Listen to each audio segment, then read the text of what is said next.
What's going on, stringers? Lars here. Just wanted to come back and give you another video, a little bit more content about how to take your game to the next level, take your stringing game to the next level.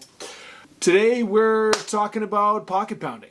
A couple of months ago I did a couple of stories on Instagram about pounding your pockets, and since then I've had a lot of people talking about, you know, the before and afters. Like, I did a whole bunch of before and afters and people would send them to me and I would repost them, and I think it's awesome, but I still see far too many pockets being strung that it is very obvious that they are either not pounded at all or only the tiniest little bit. And I wanted to make this video purely to illustrate how much you really need to do to pound your pocket. You know, it's not something you can just do a little bit.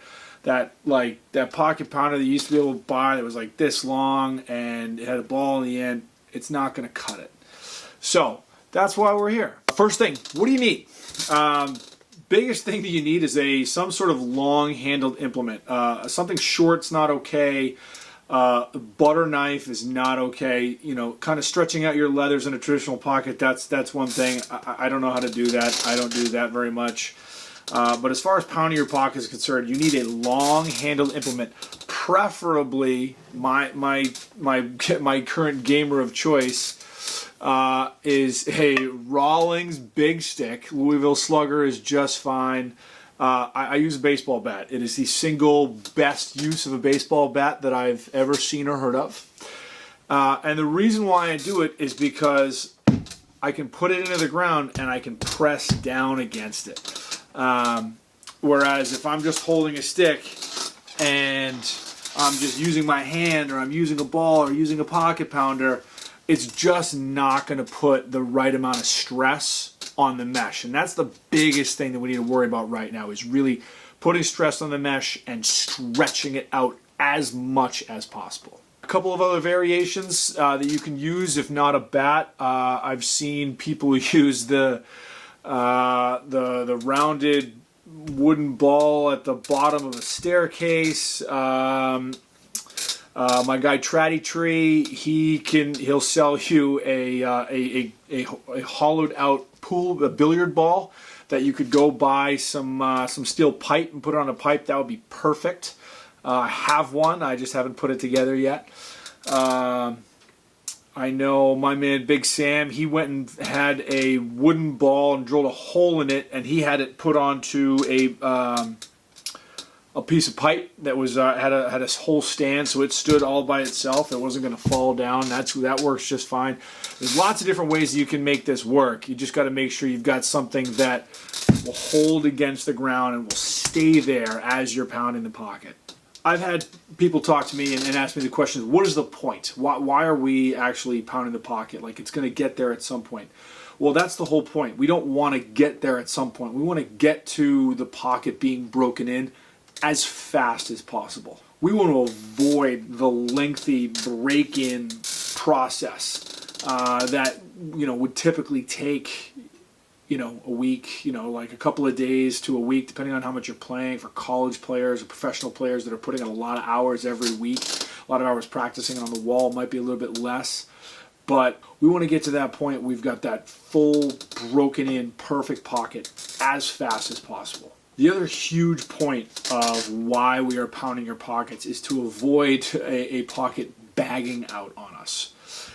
It's happened to everybody. You know, thankfully we are in a new age of mesh, and companies are putting a lot of technology into the mesh that we're using today.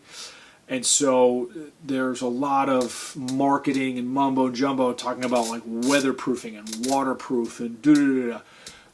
At the end of the day, if your stick gets wet, if water gets in this, doesn't matter what mesh it is, doesn't matter who made it, doesn't matter how weatherproof it is, if there is water getting in between the ball and the mesh, things are going to be different. And especially when it comes to pocket pounding, if you haven't stretched your mesh out, playing in wet weather will help stretch everything out a little bit faster. Hence why, for many years, when I would pound pockets, especially after stringing them, this is way back in the Gimalax hard and Gimalax soft days, I used to have a crock pot that I would keep with me. I'd bring it with me to camp. It wasn't for cooking. I would literally just put water in it, turn it on, and I'd use it to dip, so I didn't have to run to the bathroom and run hot water. I literally had hot water right there, and I just dip the mesh in the water just to be able to soften it up to pull it apart. Water will help that process. With today's mesh, you don't really need to do that. It can help, but you don't have to.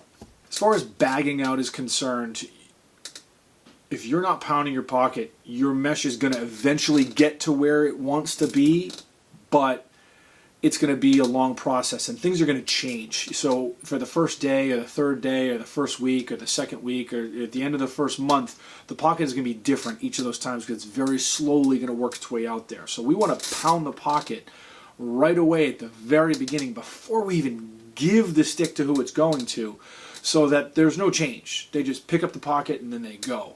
This is a big reason why a lot of the guys I string sticks for come back, because the sticks perform right away. They perform consistently throughout the lifespan of the stick, which is finite, but it's still like, from day 1 to day 7 to day 30 to day 60 to day 90, assuming you're playing every day. Like, think of a college player, practicing 5-6 days a week. I'll give them a stick in the first day of the season. I'll give them a stick halfway through the season, and it'll be brand new piece of mesh, brand new head. It'll throw exactly the same as the first one did on the first day, but it also throws exactly the same as that first one I did on the same day that I gave them a brand new one in the middle of the season. So, as an example, one of my favorite pieces of mesh right now is the STX memory mesh. Here we have with some American flag sidewall. This is not broken in. I'm going to break it in real quick, and I'm going to speed it up. So we'll get from this to fully broken in right about... Oh my goodness gracious, what just happened? So this memory mesh is fantastic. I absolutely love it, and part of the reason why I love it is because compared to a lot of the other meshes that you get on the market today, it opens up, like the mesh holes here, they open up wider than most of the other meshes that you can find.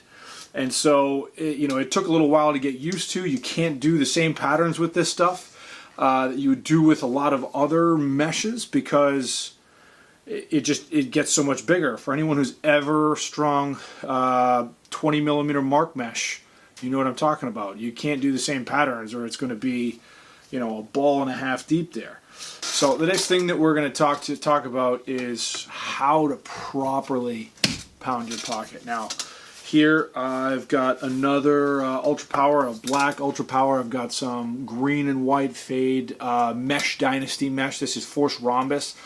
Here's another example of stuff of, great new technology, absolutely fantastic color. I really like this stuff. I've been putting in a lot of my sticks lately, and sticks that I've been doing for players that I work with. A couple of things you want to take into consideration is what kind of chair you're using. Now, it doesn't have to, it can be a lot of different kinds of chairs. Now, maybe this is me being very picky, but you can't do this on a bar stool. You got to be able to be low enough that you can have your bat, and it can be out, in front of you, and you can lean over. So if you're on a really high chair, it's not going to work. Your bat needs to be of the proper size. This is a 31-inch, which is perfect. The other thing you need to make sure is your bat is long enough. Now, right now, you can't really see it. You'll be able to see it a little bit later, but the bat comes up about 8 inches above the top of my knees when I'm sitting in this chair that I'm in right now.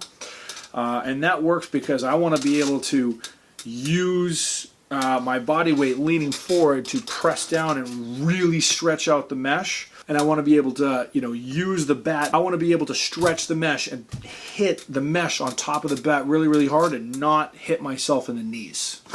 It's happened. Terribly embarrassed when it does happen, but that's why you want to have a bat that is long enough for you to do this.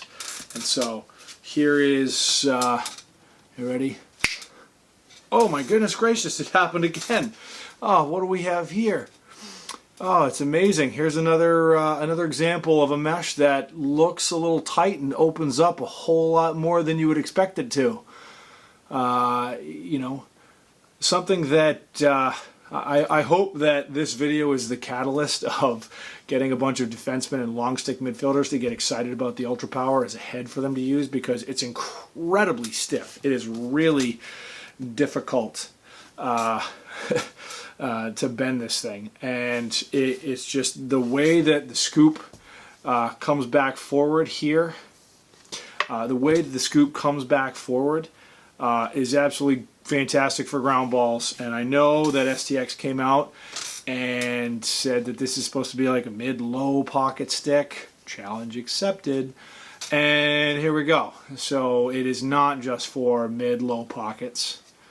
It is for high pockets as well. Next thing that we're going to talk about is a couple of things you do not want to do. Now, a couple of things you do not want to do is you do not want to just pound the pocket where you think you want the ball to sit, or where you've strung the pocket for where you want the ball to sit.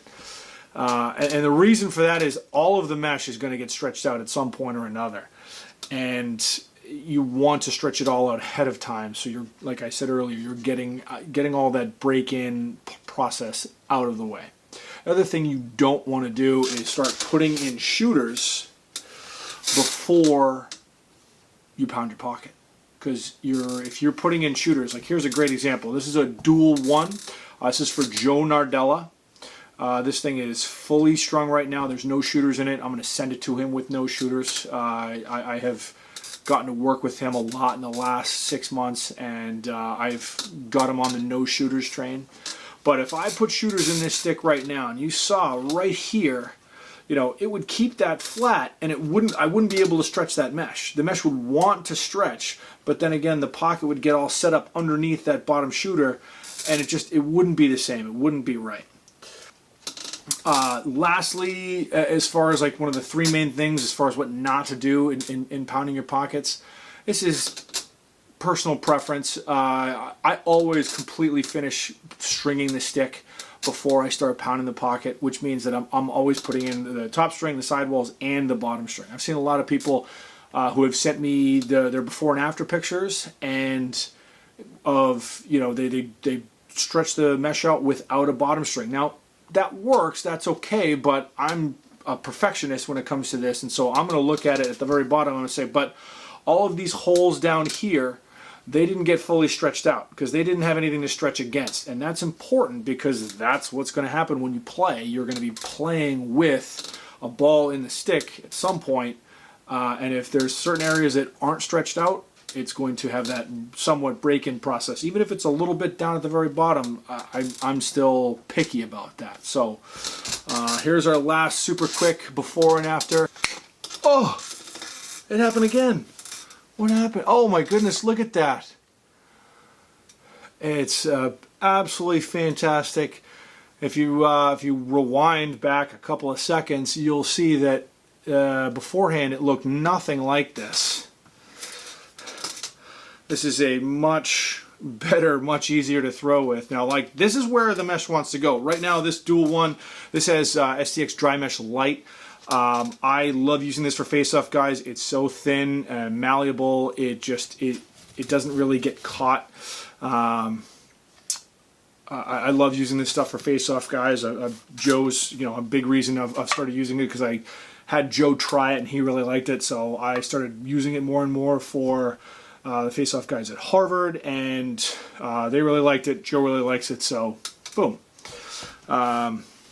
Okay, so last but not least, I'm going to move. I've got one more head to do, and in a second I'm going to change the camera, and I've got one more to do. And this one I'm actually going to go through the whole process. I'm going to move the camera, and you're going to get to see what this is going to look like.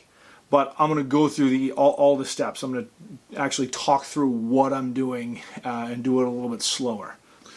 Okay, so now I'm going to tilt the camera down a bit so that we can see what's actually happening here on the mesh. So right now, what you're seeing right now, this is going to be the before and after. This is an X10 strong double inside. This is another piece of Mesh Dynasty. This is called Force Hexagon. It's your typical like hexagon shaped mesh, but this is what you're going to see before it is stretched out. It's kind of like right there in the middle. I love that STX is still making this head. This thing is still an elite level head. I don't care what anybody says. Okay, so I keep the like I'm using my knees to hold the bat in place so the bat doesn't move around very much. That way I've got one hand on the shaft up by the throat of the throat of the head, and I can use my other hand to help press down. So the first thing I'm going to do is kind of go north-south along the edge, you know, along the inside of the pocket. Or as you can see here, this is a perfect Albany fade. This one's going out to my man Brett Queener. You know, these are just little Albany colors for him. So if you notice, like that's already a huge difference. But you don't want to just do that. Like I said before, you don't want to just pound on one spot. You want to make sure you're hitting all spots of the mesh. So I'm going to make sure that I get up here near the corners. You can tell here, like I can try and put the corner right there, and I'm trying to press down. I'm trying to stretch out every single hole. I'm trying to go through every single one. I'm going on both sides. I'm trying to get every hole. Then, after I've done it this way a whole bunch, I'm going to flip it over and I'm going to do the reverse side. Now, you're probably never going to carry the ball in the reverse side of the pocket, but it's important to get the mesh as fully stretched out as possible, to stretch it in both ways. Okay, now I'm going to go back again here. And now, I mean, this is something that you got to do, and you got to make sure that anybody, if you've got neighbors below you, they know what you're doing. But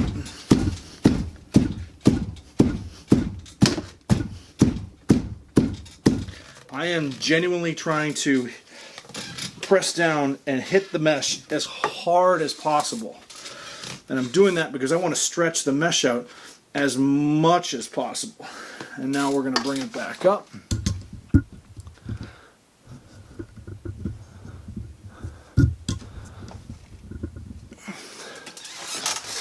And so here's the, if you remember what it looked like before, here's the after. Okay, this went from being a kind of a regular old mid pocket to a mid-high grocery bag that you can take to Whole Foods and get everything you want for a family of 4. Or in Brett Queener's case, he can, you know, have a date. He can have date night, and but it's he can go stag because it'll be Dangle City party of 1. That was a terrible joke.